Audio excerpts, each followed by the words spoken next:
Hello, my name is Kevin Tudor, and I'm one of the three hosts of Almost Major, a film podcast dissecting many major indie studios and the films they release. Every week, myself, Charlie Nash, and Bryden Doyle discuss overlooked, forgotten, or bona fide classic indie films via studio-specific miniseries. We've previously covered numerous films from Artisan Entertainment, Lionsgate Films, and New Line Cinema. Titles including The Blair Witch Project, American Psycho, Dogville, But I'm a Cheerleader, Saw, Requiem for a Dream, and Ringmaster, you know, the Jerry Springer film. Anyways, we have a fun time every week and we hope you will join us. Subscribe to Almost Major wherever you get your podcasts. Now proudly a part of the Someone's Favorite Productions podcast network. Have you ever wanted to dive deeper into the horror movies you love? Beyond the Blood is a horror podcast for fans who want more than just surface level screams. We do deep dives into the movies that shaped us, digging into director commentaries, behind the scenes stories, deleted scenes, and the special features that most people skip. Each episode is a love letter to the genre. We break down how these films were made, the creative risks that paid off or didn't, and the lasting impact they've had on the genre as a whole. From 70s slashers to modern nightmares, we celebrate the craft, chaos, and characters that keep us coming back. If you're the kind of fan who rewatches movies with the commentary on, or you simply grew up in the video store horror aisle, the Beyond the Blood podcast was made for you. New episodes every single week. Subscribe, let's dig deep. Welcome to the Beyond the Blood podcast. Hello, this is Chris Haskell from They Live by Film. For those that don't know us, Adam, Zach, and I, we built a podcast over the last 2 years that's a combination of film discussion from three very different perspectives, as well as industry interviews with the leaders in boutique Blu-ray and 4K community. We started with Deaf Crocodile, but over time we've been lucky enough to speak with Arrow Video, Severin, Mondo Macabro, Vinegar Syndrome, Radiance, Indicator, most of the OCN partner labels. It's been a blast. You can find us wherever you podcast, and also actually recently as part of Someone's Favorite Production podcast network. We hope to see you online.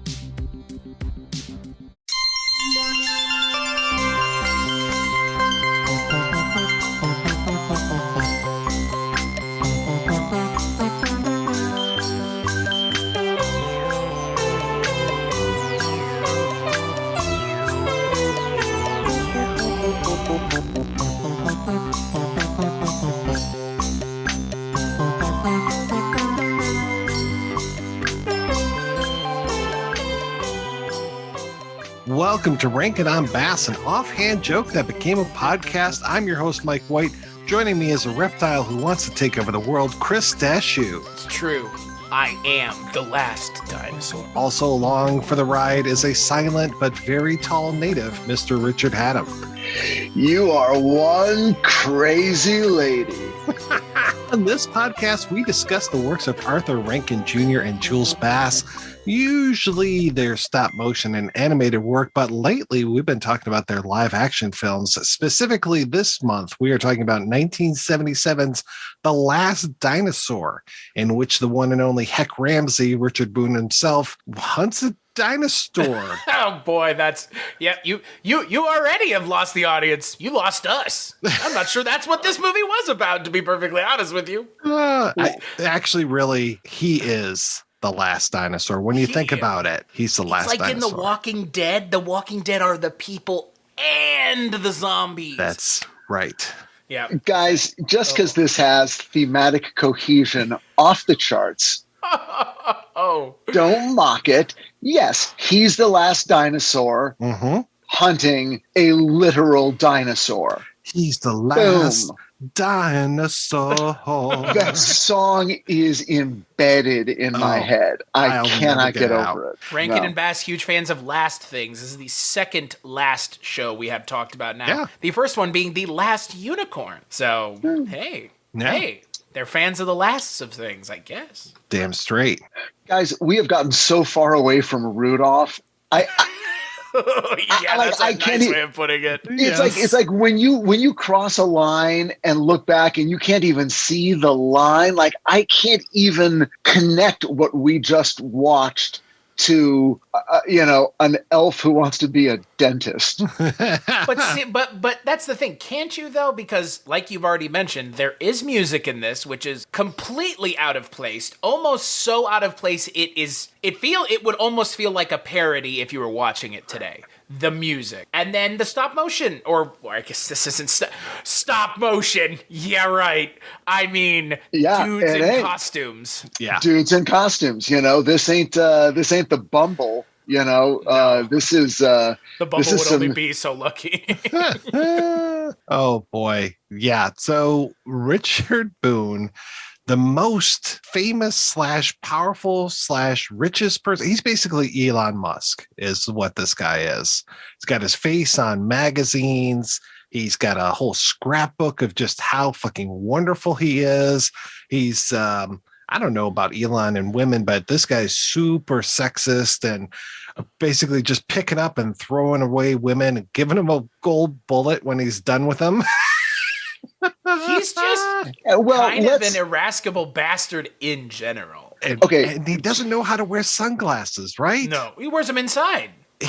But he like wears them like kind of. It's just like I wanted to push them down on his face. I was like, just don't wear them that way. Look. Maybe he was drunk throughout the entire shooting. I don't know, but who would blame him? Very well could have been. Yeah. Well, from what I've heard, the stories of him on the set of Winter Kills, yes, he probably was drunk at the time. And he was also on the Bushido blade, right? He was, which hopefully we will be talking about next month, fellas. Oh, boy. We actually have only do we have that in store, but also a interview with one of the producers of that film. I'm very excited. But yeah, he worked with Rankin Bass many times. I'm not sure if he was in anything before he was the voice of Smaug in The Hobbit, but he was also in the Bushido Blade and this one. And yeah, this was just a few years post Heck Ramsey. Wait, you're saying Richard Boone was the voice of Smaug? Yes. Yeah. He sure was. And who are you interviewing or have you interviewed? I interviewed the producer. He might have even had a hand in this movie, but he definitely was on Bushido Blade. That would be... Yeah, he's not in this one. Benny, he produced this one as well. Associate producer Benny Corzin. Known for Bad Bat's Feast, which is a great movie. Exactly. Yeah, wild career this guy had. Yeah, boy, it's really. Wait, so are you telling me that we're going to watch a movie called Bushido Blade as part of our Rankin on Bass podcast? Yes, sir. Correct. Because it is a Rankin and Bass movie produced by Rankin and Bass once again, Richard. Yeah. And then I literally have so lost track of why I got on a boat a year and a half ago. It's true. I don't know where I thought that boat was going, but I didn't think it was going underneath the polar ice caps. Just think, Richard, to find the final dinosaur. We haven't even gotten there yet. Thrust we don't even know Industries. where the end is. Yeah, Thrust. Oh, excuse me. What's that? Richard Boone plays a character named what? What's his full name? Mason Thrust. No, it's Maston. Oh, sorry, Maston. Like Mastodon. like Mast. That's not what I thought. It was weird that it's Thrust Industries and it has this big butt plug looking thing.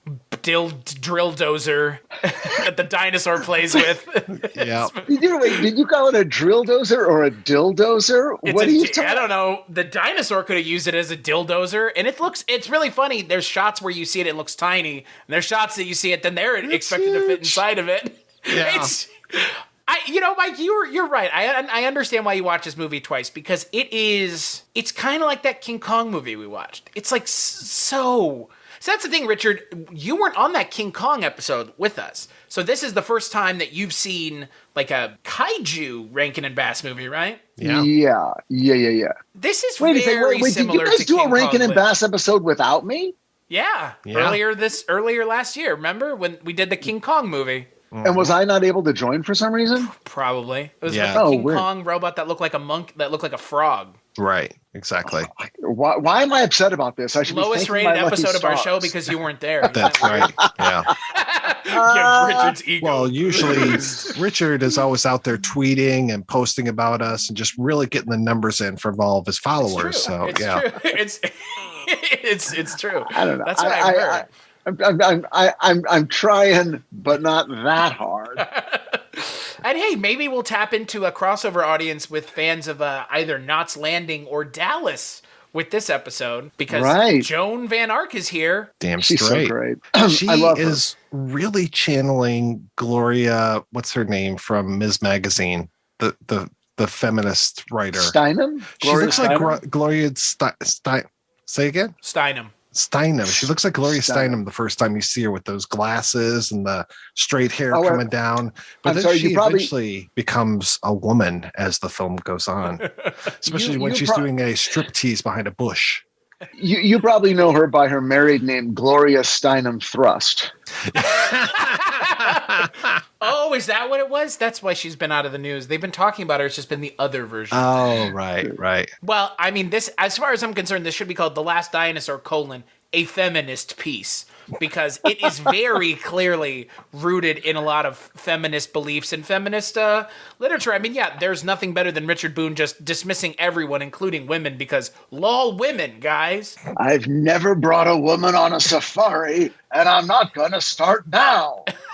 Yeah, that's our major conflict for the first full act of this film. The first full act of this film that is almost 2 hours long. Yes.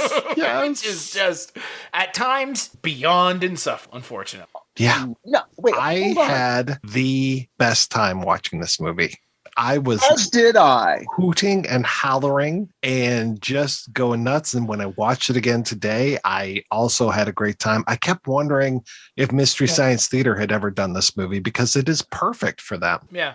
This, by the way, I would like to speak to structure. I'm not sure the first act was 2 hours. I believe that you would say that the movie is 2 hours. The movie's 2 hours, yeah. The movie's almost 2 hours long. Oh, yeah. Oh, I'm sorry. I thought you said that the first act was almost 2 hours. I was going to say, Can you imagine this being a 6-hour film? Yeah.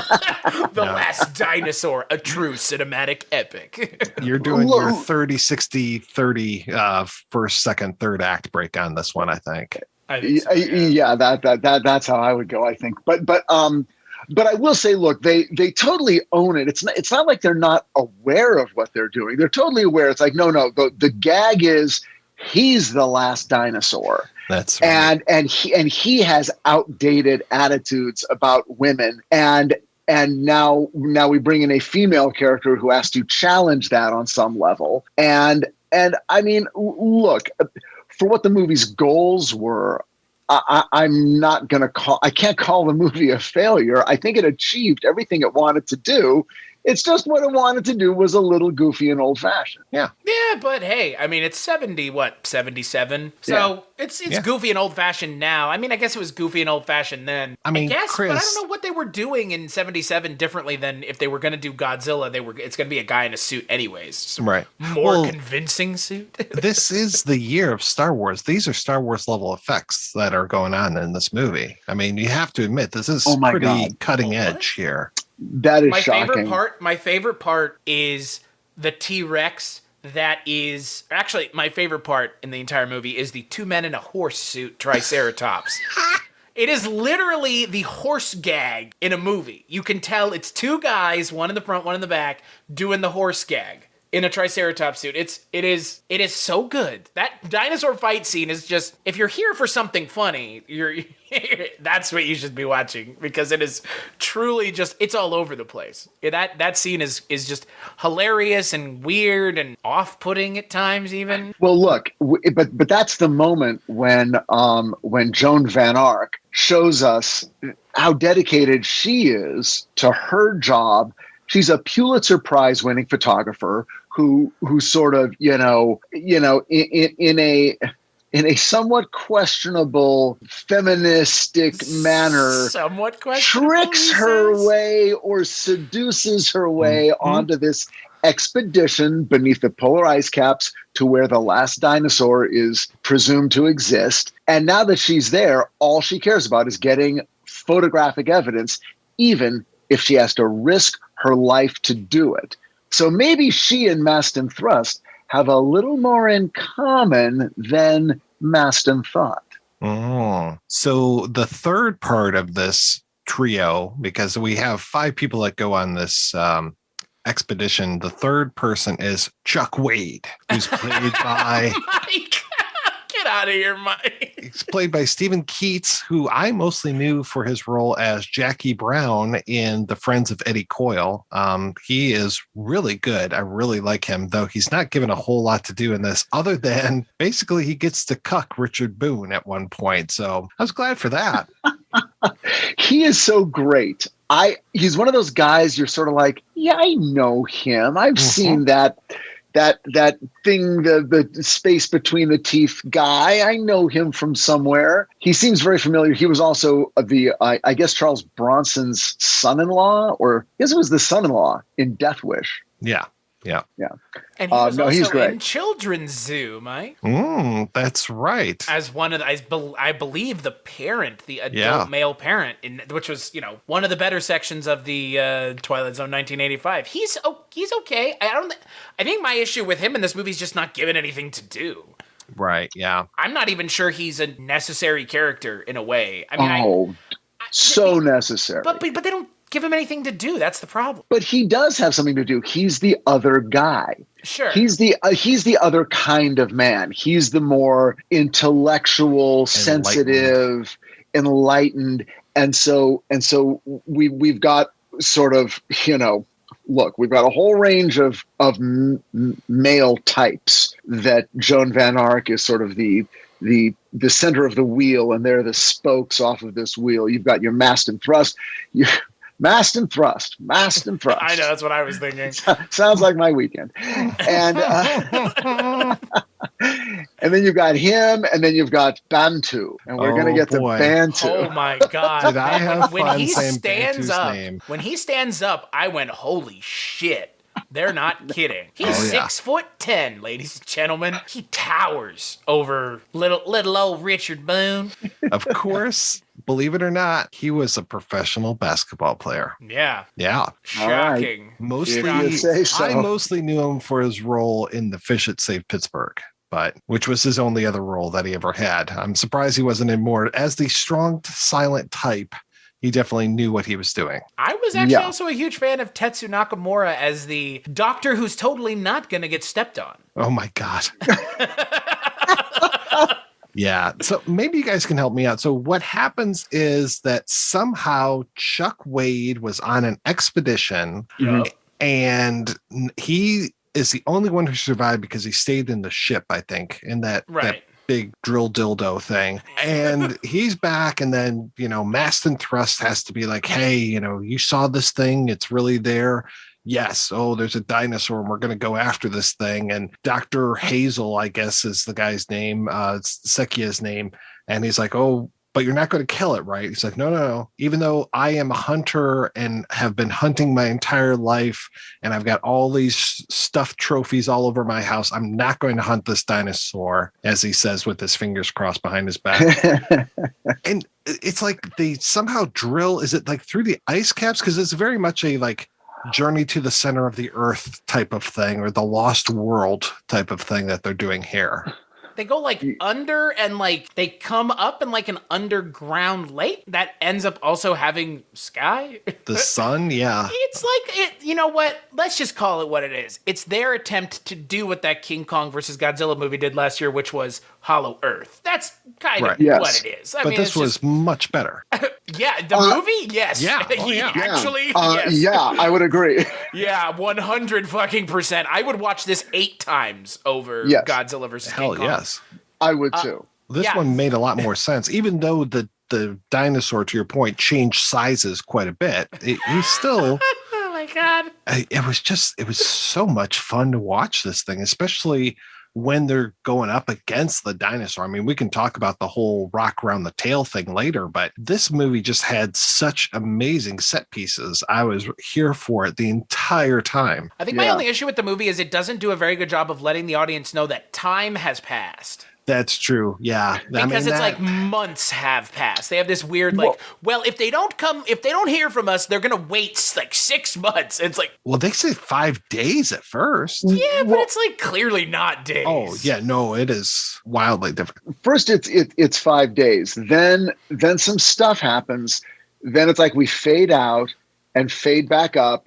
and one of the first lines of dialogue is, "It's been 4 months." Right. And it's someone like, else says, what? "It feels like 4 years." And you're like, oh, okay. So now, all right. So time has passed. They're stuck here. We get it. Now they're just trying to survive. It's just strange because like there's no need for that time jump. Nothing. I don't think anything is gained from it. I don't think it's needed. And they could have used it to their advantage, especially with the cavemen people that they end up running into, because they could have shown like that relationship progressing. That's the thing. Yeah, because they talk about those cave people as like, oh, they're learning stuff or whatever. Like, oh, they learned how to sharpen their sticks and now they have spears. But yeah, to see that would have been probably a lot better. Well, and then we would get to understand why we have Richard Boone just, shooting one in the heart with a crossbow. Yeah. He may. Well, they're like hyenas. They're just following around for scraps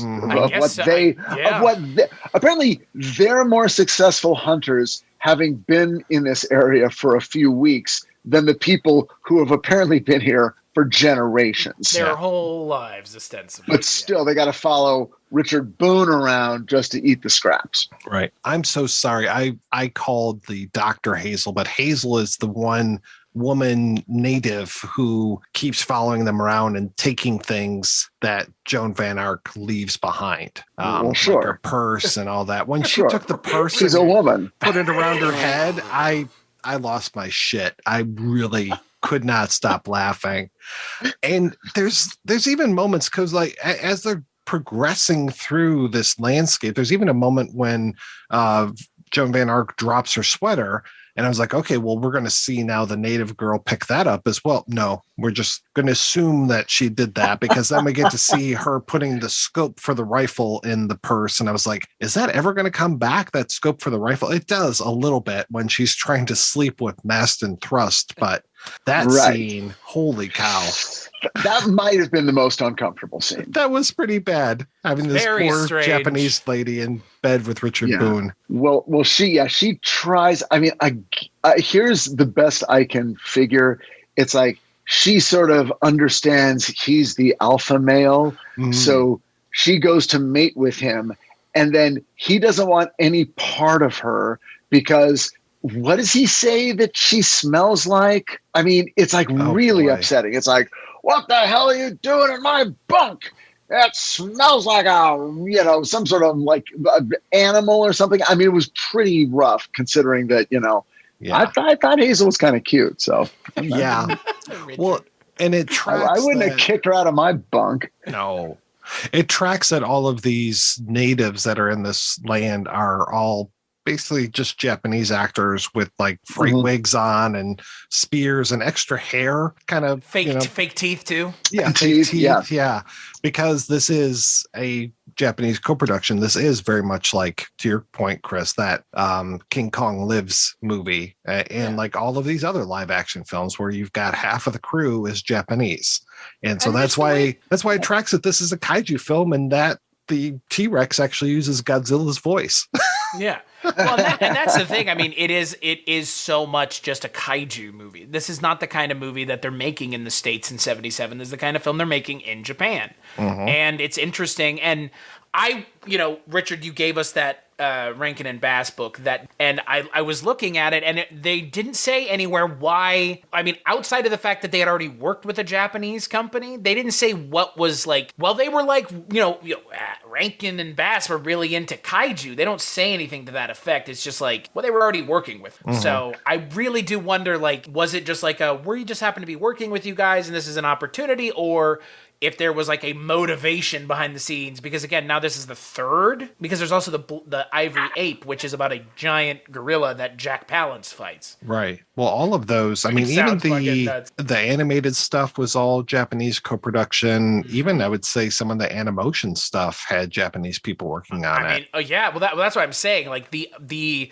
Rankin and Bass Christmas specials are all being done by Animotion, which is a Japanese thing. I mean, I just don't know. Like, I guess they were just like, we're already working in Japan. Like, might as well. Which I totally get. I think it was a way to make money.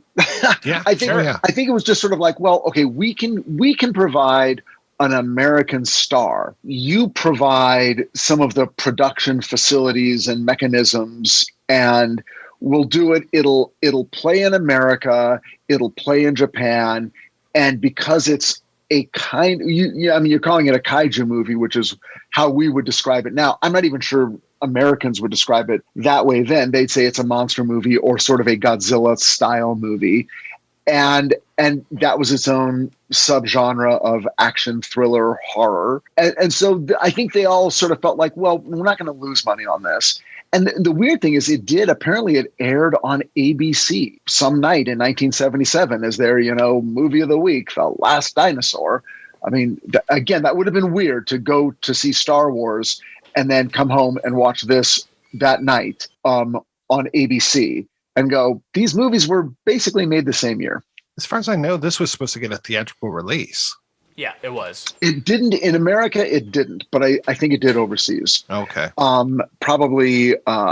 Throughout Europe and South America, that happened a lot. And I think to Richard's point, it might be kind of, it is a kaiju movie, but I think broader, it's a tokusatsu film, obviously, heavy on the special effects and stuff like that. But yeah, I don't imagine American audiences would have gone and seen this in the theaters. I just, they went and saw the original Godzilla, but they weren't seeing it because it was Godzilla. They were seeing it because it was Raymond Burr.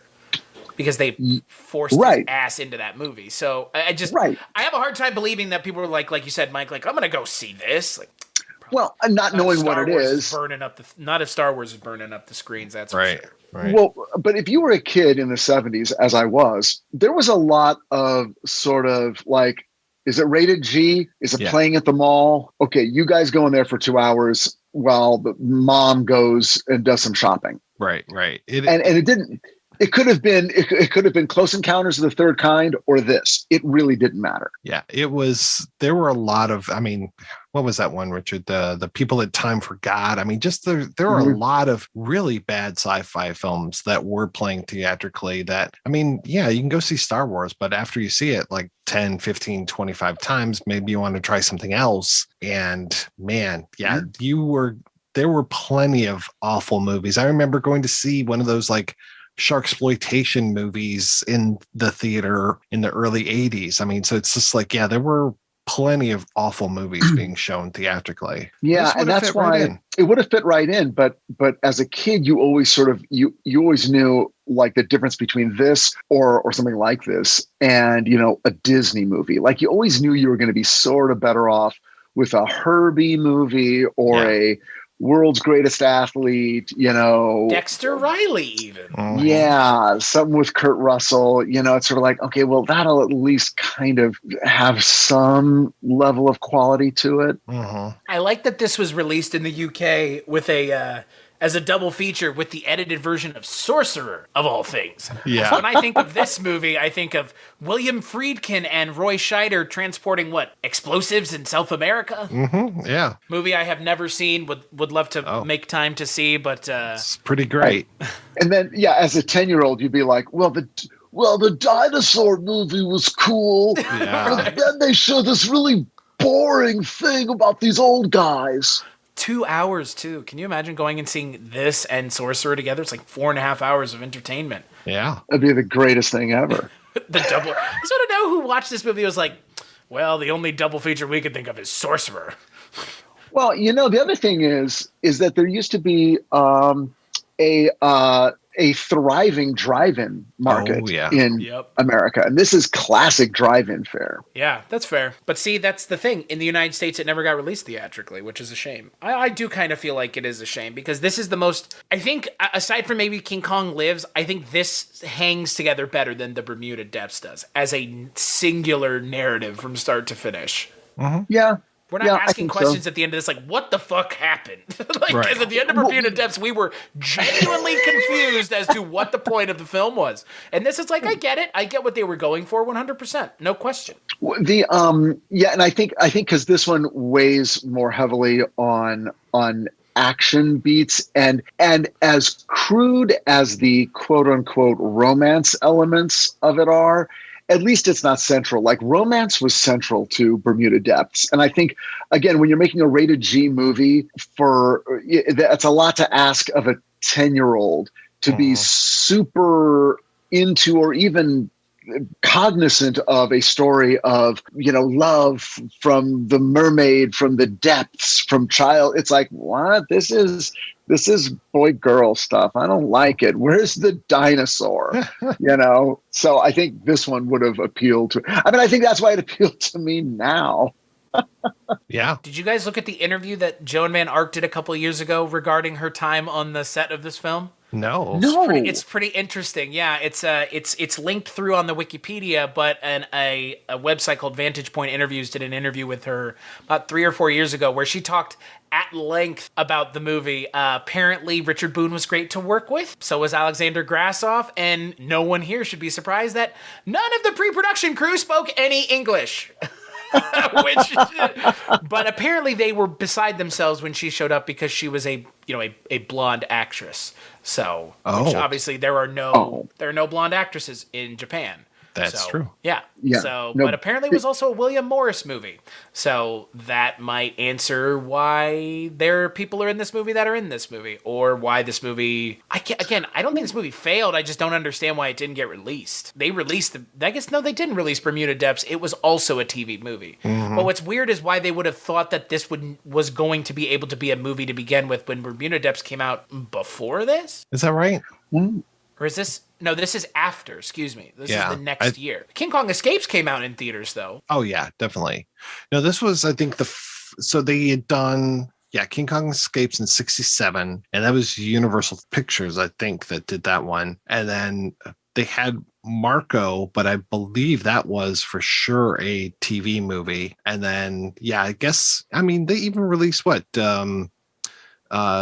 Christmas in July, the Frosty and Rudolph movie theatrically. I guess they probably had this lined up, and then maybe at the last minute they're just like, TV movie. That probably happened a lot. There was no distribution deal in place to begin with, so I think they just knew it's like, even if it here's what we think is going to happen, but even if it doesn't, we're not going to lose money. It'll still play internationally, and then it'll obviously be better if we can, and then it got on network TV. Right. I don't know. Already had a deal with ABC because they were already showing like Jackson 5 and the Osmonds and stuff on there. So it was probably pretty easy. I want an interview with the production manager, UPM, line producer, or just sort of the general producer of Rankin and Bass Productions, who could come on this show and explain to us the financial angle of their entire business. Like, what were they? How did this work? What were they thinking? Were they making money hand over fist? Are we idiots? Or were these things just like if someone came on and said, "Oh, I worked with them. I was their, I was the money guy for Rankin and Bass, and they made a shit ton of money on all of this stuff." In a weird way, I wouldn't be surprised. Oh, it's like, me neither. Maybe. And to answer your question from before, Mike, Joan Van Ark said that Richard Boone did enjoy the vodka. Okay, yeah. That's all she will say. I was kind of... And do it for Arthur was apparently a phrase that was uttered quite often around the set, as in do it for Arthur Rankin. So that led to 18 to 20-hour days. Oh, for this movie. Wow. Well, it took a lot to get those turtle effects, Well, I think it must have been where they were filming in the, high country of Japan. Right. Because I can't imagine getting all that equipment out there. Because that's the thing. This movie looks beautiful. Where it is shot is beautiful. The effects are kind of, 77 effects, but the film looks really nice, and it being shot in the Japanese Alps, I think really lends itself to a better look than Bermuda Depths, but clearly it also led to a lot of production problems with, 18 to 20. 18 to 20 hour days for this is just... Well, they're out in, middle of nowhere. There's mud, they say it's 90 degrees. I bet it was. They, depending on what time of the year, it was probably summer, meaning night was probably only full dark for a few hours. So they had long days. They could, their desire was probably, let's just shoot this and get out of here in 2 weeks if we can, or whatever their schedule was. because that's also an aspect of cost, is how many days you have to be there. So even if you go long days, in other words, I'm sure this was not a union gig for anyone. So it's like, okay, yeah, let's just, we'll go into, golden overtime, even though you're all still just getting paid, in Rankin bucks. Arthur Rankin, do it for Arthur. Do it for Arthur. That should have been the name of this fucking show. Look, does it come out on screen? I think I don't know if for me this is better than King Kong Lives, but I think it's about same level, I think, realistically. I do think this is much better than the Bermuda Depths. Like, I think this is a good 2 or 3 leagues above the Bermuda Depths, right? At least it hangs together as a story. Yeah.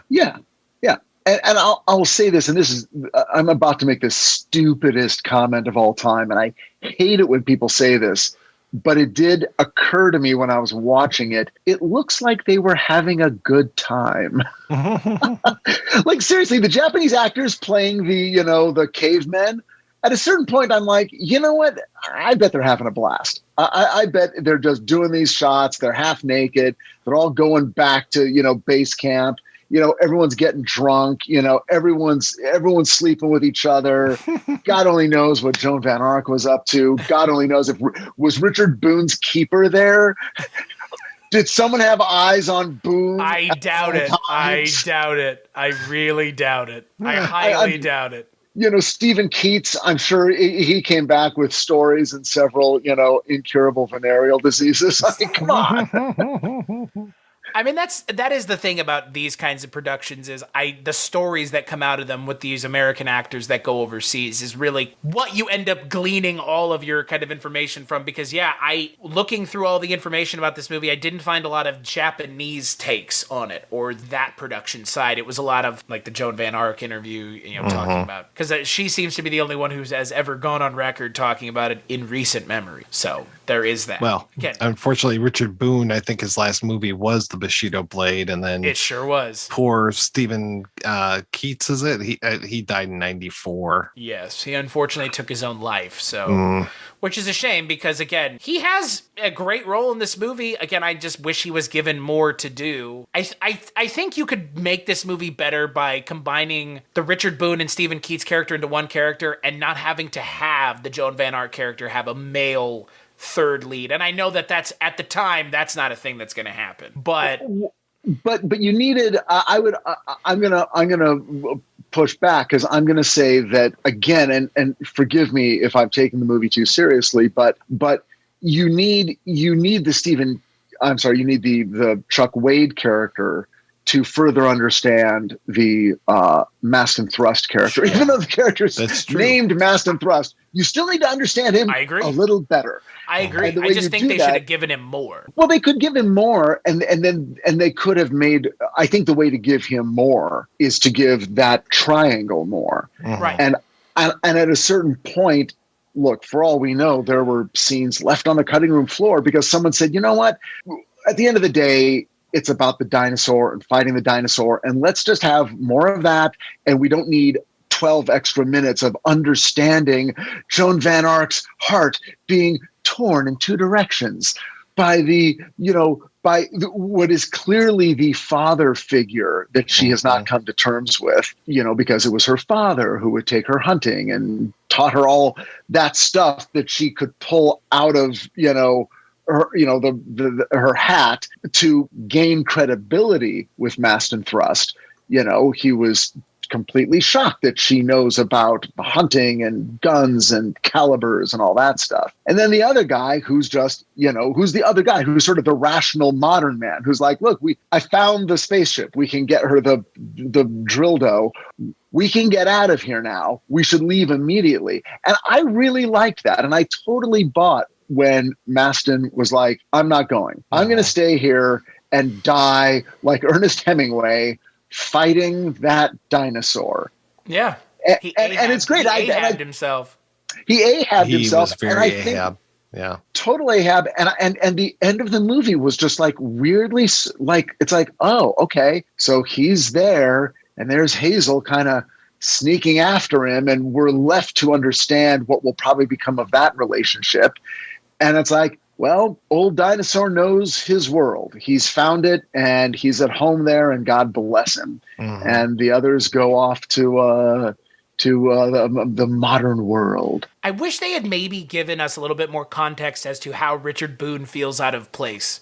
Because they don't make it, like, again, if we're going with this, and this is not, like you just mentioned, this isn't me doing this. This is the movie doing this and not doing, I think, enough of it. They should have made it more clear to the audience that Mastin Thrust feels out of sorts with the modern world. And I never got that sense. I never got that he was like, Dan Naggett phones and whatever. Right. Like, I never got the sense that, like, he was out of touch. Wow. I mean, his way he talks is out of touch, but he's still like the scientist says, like, you're not gonna kill it, right? And he holds to that until the dinosaur kills the scientist, and he's like, well, now we have to kill it. But up until that point, he's like, I'm not gonna kill it. And that was weird. Like, that was a weird thing in this movie that I was having a hard time kind of figuring out what the point of juxtaposing it was, because they have that, like, I'm not gonna kill it, I am changed. But then at the end of the movie, he's like, no, I'm gonna stay here. It's like, well, what was the point of you not? Right. Well, his earliest dialogue where he's talking about the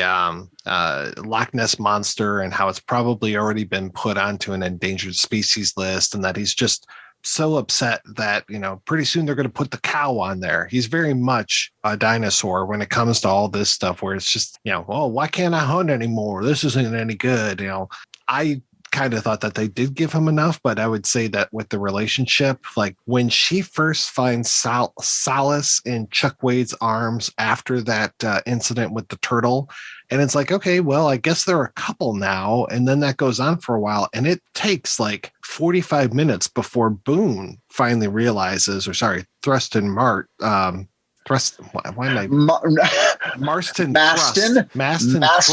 Thrust. It takes about 45 minutes before Mastin Thrust figures out what's going on, and then just gives that's a fine how do you do type of thing. Yeah. And I'm like, okay, is he going to try to kill Chuck Wade? That seems like it would be more in line.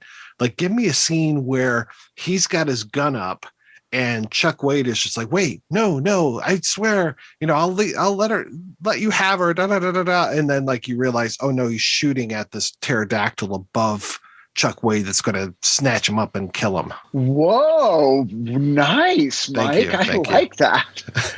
Dang. That's why they pay me the big butts. I like that, and I like what you were saying, Chris, about like there probably was a way to give him a little bit like almost a more sympathetic, like a man, right. The world has passed him by. Yeah. A man out of time. It's like, it's like, but not in a, well, these damn liberals, but more in terms of I'm becoming a relic. I'm becoming obsolete. Right. I'm in a way that makes us sympathize with him. And then at the end, it's sort of like, I mean, he does ask her when she's going back, he's like, back to what? Like, what's back there that's so good? But for her, it's like, well, the world. Like, I take photographs and I'm winning Pulitzer prizes. There's, I'm a young woman. I could probably still, have some kids or something.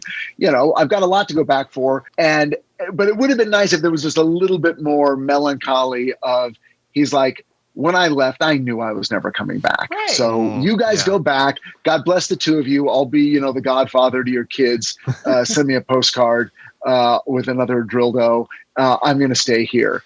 And that's it, and maybe, he'll hang out with Hazel. Maybe we should convince all of the billionaires in our reality to get on a drill dozer together to go find dinosaurs. And then when they get there, just make the decision for them and leave them there. That'd be so great. Yeah. What happens to Bye? He gets eaten. Okay, that's what I thought. Or who gets it? I'm sorry, who does? The Maasai tracker. Yeah. Oh, Boonta. Oh, right. Yeah, because he survives a lot. He even survives. He manages to get that dinosaur with his spear. And I love how the dinosaur just reaches down and rips it out, or half of it.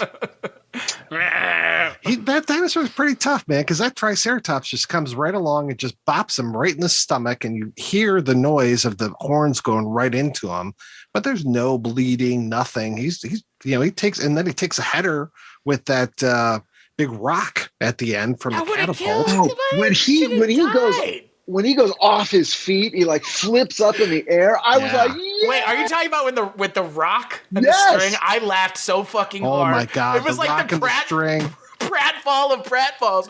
It would have been better if the dinosaur had done that take where he looks at the thing going and goes, oops, or yikes. He holds up the sign like Wile E. Coyote. Uh-oh. And it's like, it was great. It was almost as good as that the image of Godzilla riding on his tail. You know what I'm talking about, Mike? Yeah. It's like that. It's something funny in this movie, but that rock to the head. Come on. Mm-hmm. Die already. No, because this fight goes on and on. They will die in each other's arms. I do feel like that would have killed it. I feel like a giant boulder to the head, especially, I will say this much. Again, it's a puppet. They show the rock hitting the head and the head going like the head takes the rock, not just in stride, it almost leaves it a landing place and then pops back out. Again, like maybe if you're writing a script for a movie where you know the suit is hollow, don't have the way you kill the animal be trying to convince us that a rock to the head's gonna do it, like anything else. Chris, the thing is, you got to remember, we don't know enough about the dinosaurs. Still, we don't know what would kill it. We don't know their bone density. We don't really. So all of this is speculation. And maybe it kills it. Maybe it doesn't. Right. There were two of them. There were two of each dinosaur on the ark, right? Yeah. We don't have that. We don't have the information. Okay. So that's true. What are you going to do? Earth's only 6,000 years old, and cavemen did live with the dinosaurs at the same time. I know. I went to the Creation Museum. I know all this stuff. I have seen it. I have been there. God. I think, Richard, back to your initial point of how did we get here? There are still, I think, glimmers of Rankin and Bass here. The music, the puppetry, that might be it. Yeah. There's not really an American sensibility behind this film. I don't feel. Maury Laws's lyrics for The Last Dinosaur. Yeah. Is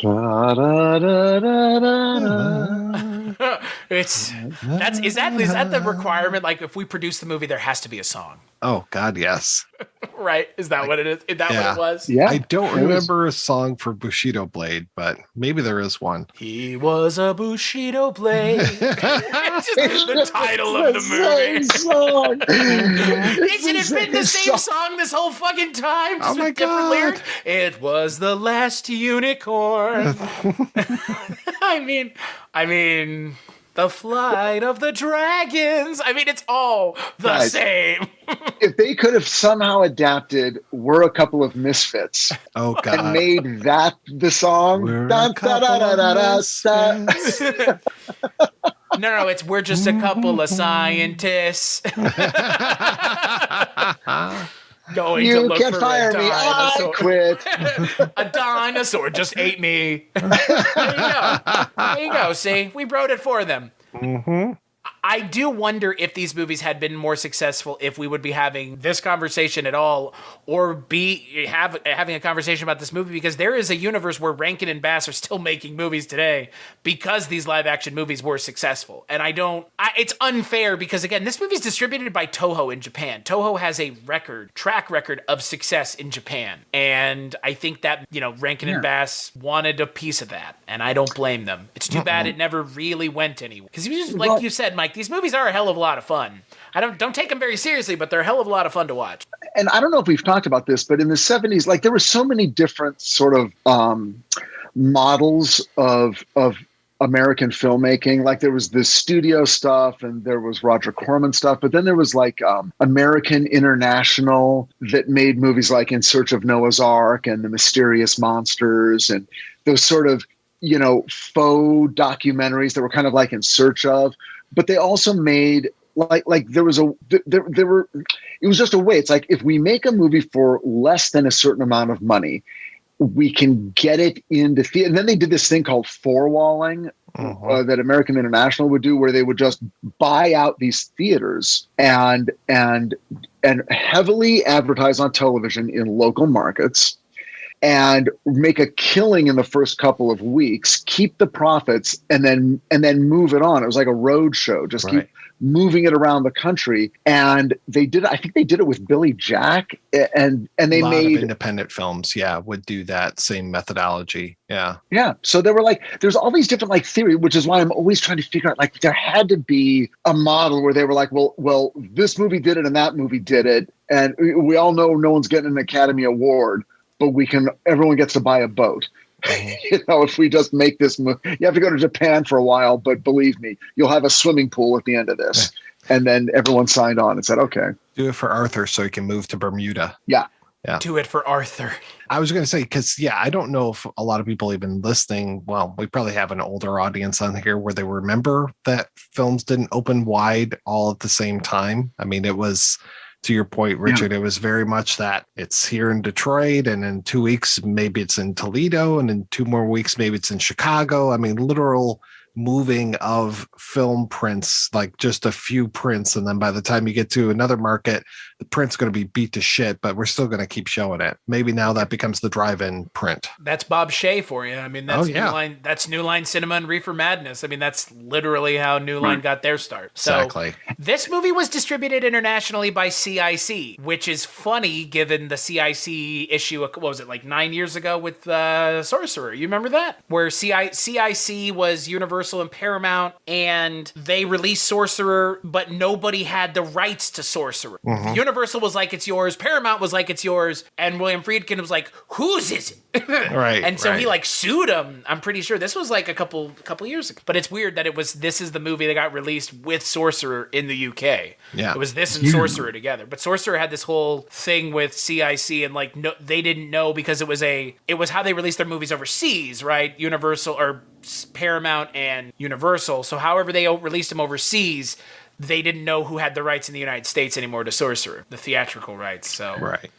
It's so freaking weird. I mean, this kind of stuff is really anti-competitive. It's a monopoly. I mean, it is CIC, stuff like that, where you have corporations being unwilling to work with distributors elsewhere, so they just create their own external distribution company.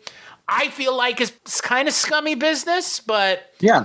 They don't operate in the United States for that reason. They operate overseas for that particular reason, because I don't think the SEC would not let something like that exist anymore. And they but that's but they do. I mean, they just don't operate in the United States. They operate elsewhere, and now it's United International Pictures. So right, but that's vertical integration. I mean, in the late '80s, thanks to Reagan, decisions were made where suddenly the means of production and the means of distribution could be owned by the same corporation. And then suddenly it's like, because it used to not, like, theater chains were not owned by studios. These were two separate modes. They were, and then they weren't. Well, they were, then they weren't. But then it got, I mean, that's when suddenly you had, TV studios and TV networks under the same corporate roof, which you used to not have. It used to be very much studios made the thing, and then networks acquired them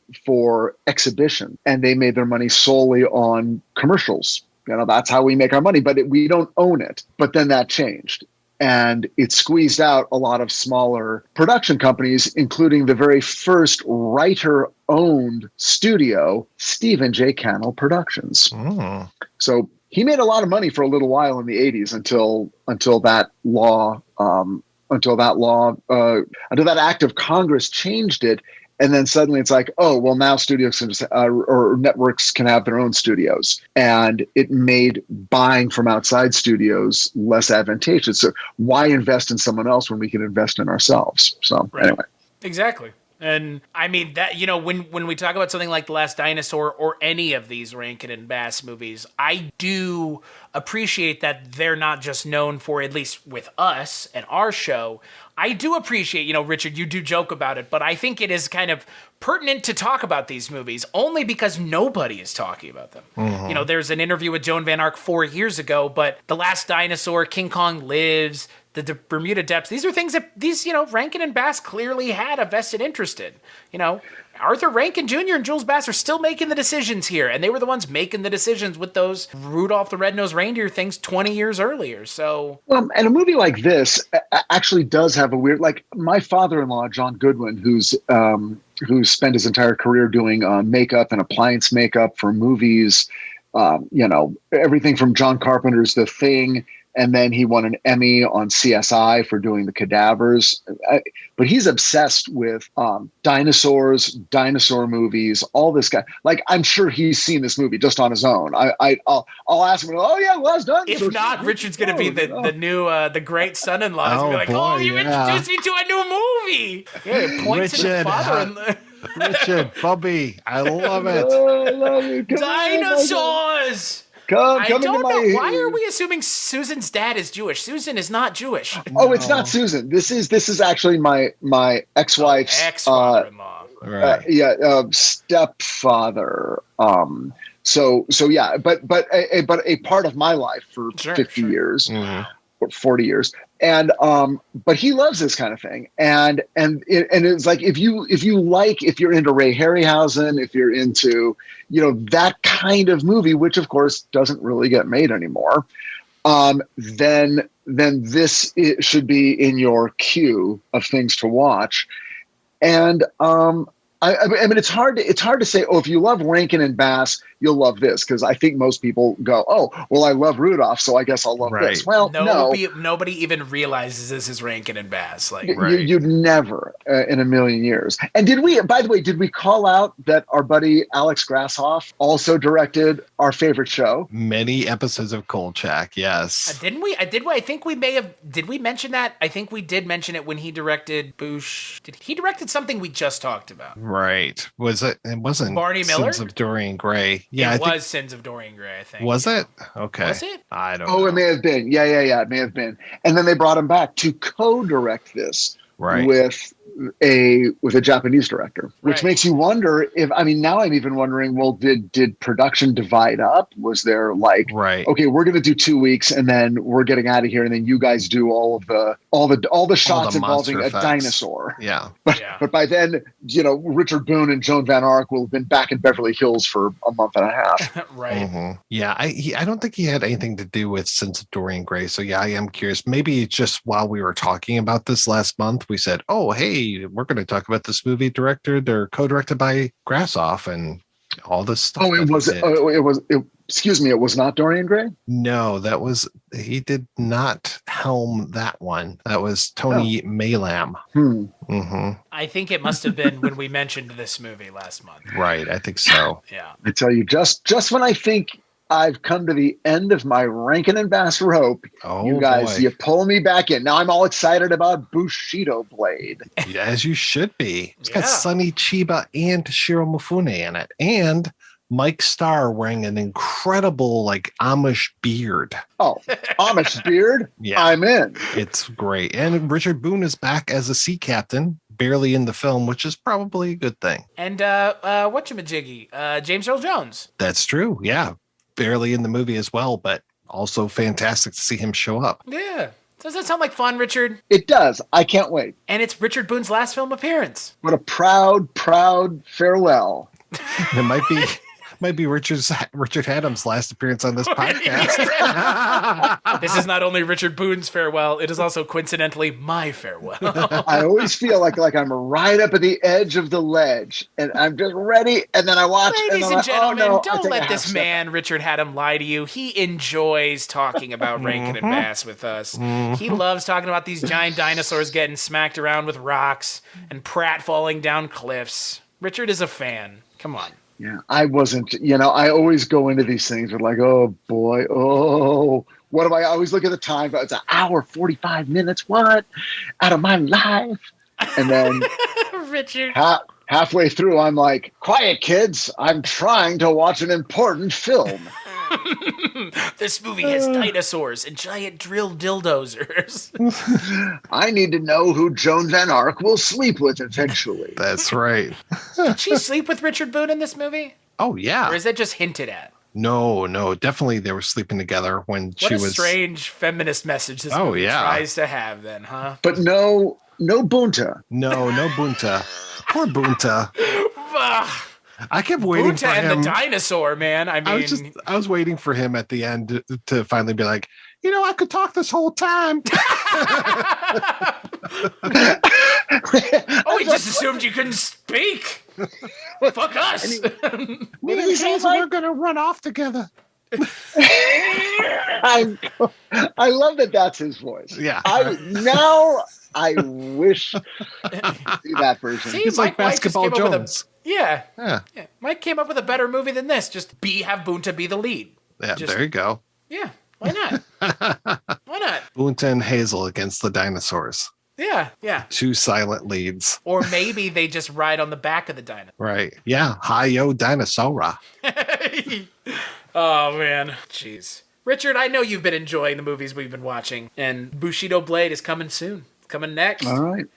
I'm in. One more. You got me one more month. Just for one more. I am now one step away at all times. Let's see if we can. Movie away. I think you've been one step away for a while. Rich, because if we sent Richard an email saying, Richard, this is what we're doing, he would say, I'm not showing up. Right. Yeah, there's no chance. That's right. See, it's just the draw of Rankin and Bass is too strong. Mm-hmm. Just when I got out, look, I feel back in. I feel like a year ago we were watching some horrible bunny Easter thing, and I thought that was the end. Yeah, I was like, oh, okay, guys, we're done. We've been doing this. Truly, for 5 the dinosaur months. in this film is Christ-like. Oh yeah. It's adorable. Is that wrong for me to say the dinosaur? No, the dinosaur is cute. It looks really dopey. Yeah, it's 1 second away from doing the thing that the Kermit puppet does, where it goes and like pulls its mouth in, like it almost does it. That like thing that you can do, or its eyes sort of pinwheeling in opposite directions when it gets hit on the head. I don't know if again, like the Bumble. Yeah, I liked its tail the most. The tail that was just all just whatever string it was on. The guy was just like, yeah, the tail. I'm the one controlling the tail. Like, okay, at least you're doing something productive. Mm-hmm. This was a fun watch for sure. Yeah, the tail gaffer knew that their parents would be in the audience, right? And so it's like keep your eye on the tail. That's all I'm saying. Yeah, exactly. It actually spelled out "Hi, Mom" in a Japanese kanji. Oh man. So yeah, next month we're going to be talking about the Bushido Blade, and until then, Chris, what are you up to? Yeah, so as for me, CultureCast, the cstatue.com, that's where you can go. So that's the stuff that I work on. Yeah, find everything. The stuff that Richard's been on an episode of Barney Miller. He's been on episodes of the CultureCast. Mike, you and I work together on all kinds of stuff. So cstachiw.com, that's where you can go to find my stuff. What about you, Richard Haddam? I am hard at work on season 4 of HBO Max's television series Titans. And season 4 will be out in August. We're not quite to the halfway point of production, but we're having a good time. It's going to be, look, the thing about Titans is every season it's a brand new show, and season 4 is no exception. We're in a very far away from Gotham, so I think it'll be fun. Anyway, that's what I'm doing. What about you, Mike? Well, you can always find me over at the Projection Booth Podcast, which is available at projectionboothpodcast.com. Strangely enough, I don't know why I chose that URL, but it's a little obscure. Yeah. You should have picked something else, anything else, frankly. Special thanks to The Great Octopus for our theme song. Thanks to everybody for listening. If you want to return the favor a little bit, go on over to iTunes, leave us a review. We can talk about how awful the 3 hosts are of this podcast because they were talking about feminism. I know. Oh my God. Third wave feminists, my God. Yeah. Bunch of libtard wokesters.